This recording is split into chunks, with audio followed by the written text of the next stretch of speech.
సచిన్ టెండూల్కర్ ఒక మ్యాచ్ లో సెంచరీ చేసి ఆ తర్వాత మ్యాచ్ లో డకౌట్ అయితే ఎలా ఉంటది? రాజమౌళి హీరోల పరిస్థితి కూడా అలానే ఉంది. ఎందుకంటే రాజమౌళితో సినిమా చేసిన హీరోలు అయితే బ్లాక్ బస్టర్ కొడతారు, లేదంటే ఇండస్ట్రీ హిట్ కొడతారు. బట్ ఆ తర్వాత వాళ్ళు చేసే సినిమాలు మాత్రం అట్టర్ ఫ్లాప్ అవుతాయి లేదా ఫ్లాప్ అవుతాయి. అలా ఫ్లాప్ కొట్టిన హీరోలు ఎవరు? ఆ సినిమాలు ఏంటి? అసలు ఆ సినిమాలు ఎందుకు ఫ్లాప్ అయ్యాయి? ఇప్పుడు చూద్దాం. నాదొక చిన్న రిక్వెస్ట్, నా వీడియోలు చూస్తున్నట్లయితే లైక్ చేసి నాకు సపోర్ట్ చేయండి. మీరు నా ఛానల్ ఫస్ట్ టైం చూస్తున్నట్లయితే నా ఛానల్ సబ్స్క్రైబ్ చేసుకోండి. ఈ లిస్ట్ లో మనం ఫస్ట్ చెప్పుకోబోయే హీరో రెబల్ స్టార్ ప్రభాస్. 2005 లో ప్రభాస్ రాజమౌళి కాంబినేషన్ లో వచ్చిన ఛత్రపతి బ్లాక్ బస్టర్ అయింది. బట్ ఆ తర్వాత వెంటనే 2006 లో వచ్చిన పౌర్ణమి సినిమా ఫ్లాప్ అయింది. జెన్యూన్ గా చెప్పాలంటే పౌర్ణమి ఒక మంచి ఫీల్ గుడ్ మూవీ అనే చెప్పాలి. బట్ ఛత్రపతి లాంటి హై వోల్టేజ్ మూవీ తర్వాత రావడం వల్ల ఆ ఎఫెక్ట్ పౌర్ణమి మూవీ రిజల్ట్ మీద పడింది. సో సినిమా ఫ్లాప్ అయింది. నిజానికి పౌర్ణమి మూవీ అయితే హిట్ అయ్యే ఉండాలి. అలాగే సేమ్ కాంబోలో 2015 అండ్ 2017 లో వచ్చిన బాహుబలి సినిమాలు ఇండియన్ మూవీ హిస్టరీలోనే రికార్డ్స్ క్రియేట్ చేస్తే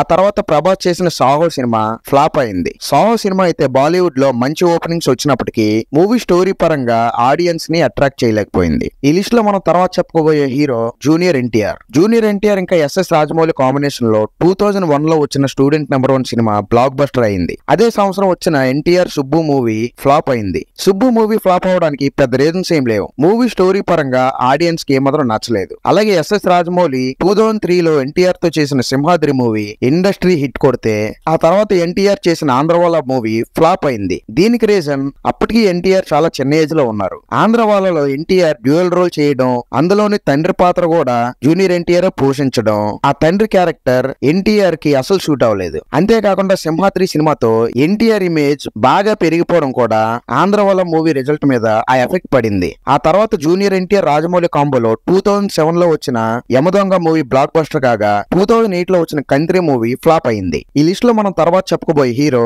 రవితేజ.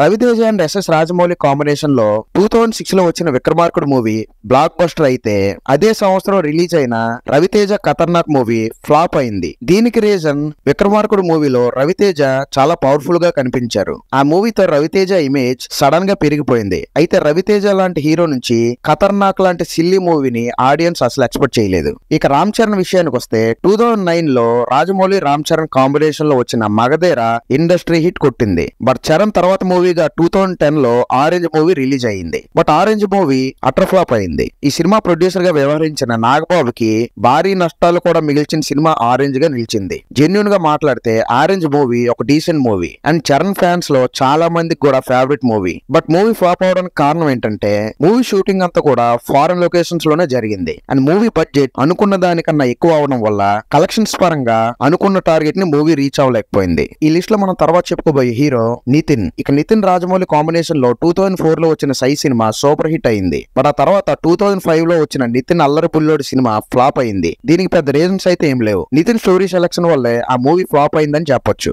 ఇక రాజమౌళి కమిడియన్ సునీల్ తో 2010 లో తీసిన మర్యాద రామన్న సూపర్ హిట్ గా నిలవగా 2011 లో సునీల్ ఆర్జీవతో తీసిన సెటారికల్ సినిమా కథా స్క్రీన్ ప్లే అప్పలరాజు ఫ్లాప్ అయింది. అలాగే 2012 లో రాజమౌళి నానితో తీసిన ఏగా సినిమా హిట్ అవగా అదే ఇయర్ లో నాని తీసిన ఎటో వెళ్ళిపోయింది మనసు సినిమా ఫ్లాప్ అయింది. బట్ నాని ఏగా సినిమాలో ఎక్కువ టైం మనకి స్క్రీన్ మీద కనిపించడు. సో ఫైనల్ గా చెప్పాల్సింది ఏంటంటే రాజమౌళి గారితో సినిమాలు చేసిన ప్రతి హీరోకి దాదాపు ఫ్లాప్ సినిమాలు లేదా యావరేజ్ సినిమాలు వచ్చాయి. బట్ ఆ హీరోలకి ఫ్లాప్ రావడంలో రాజమౌళి గారి తప్పు అయితే ఏమాత్రం లేదు. తప్పు అంతా హీరోలు ఎంచుకునే కథల విషయంలో లేదా ఆ ఫ్లాప్ సినిమాలు డైరెక్ట్ చేసిన డైరెక్టర్ వలన ఆ హీరోల సినిమాలు ఫ్లాప్ అయ్యాయి. అంతేకాకుండా రాజమౌళి గారితో ఆ హీరోలు చేసిన సినిమాలు బ్లాక్ బస్టర్ అవ్వడం, అప్పటి వరకు వాళ్ళ సినీ జీవితంలో అవే పెద్ద విజయాలు అవటం, ఆ తర్వాత వచ్చిన సినిమాలు భారీ అంచనాలతో రావడం, ఆ అంచనాలను ఆ సినిమాలు అందుకోవడంలో ఫెయిల్ అయ్యాయి. ఇది ఇలా ఉంటే S S Rajamouli Ram Charan and junior NTR తో చివరగా చేసిన సినిమా RRR రికార్డ్ సెట్ చేసింది. ఇది ఇలా ఉంటే రామ్ చరణ్ అండ్ ఎన్టీఆర్ తమ తర్వాత సినిమాలుగా గేమ్ చేంజర్ ఇంకా దేవరా మూవీస్ తో రాబోతున్నారు. ఈ సినిమాలైనా ఈ రాజమౌళి ఫ్లాప్ సెంటిమెంట్ ని బ్రేక్ చేయాలని కోరుకుందాం. ఈ వీడియో నచ్చితే లైక్ చేసి మన ఛానల్ సబ్స్క్రైబ్ చేసుకోండి.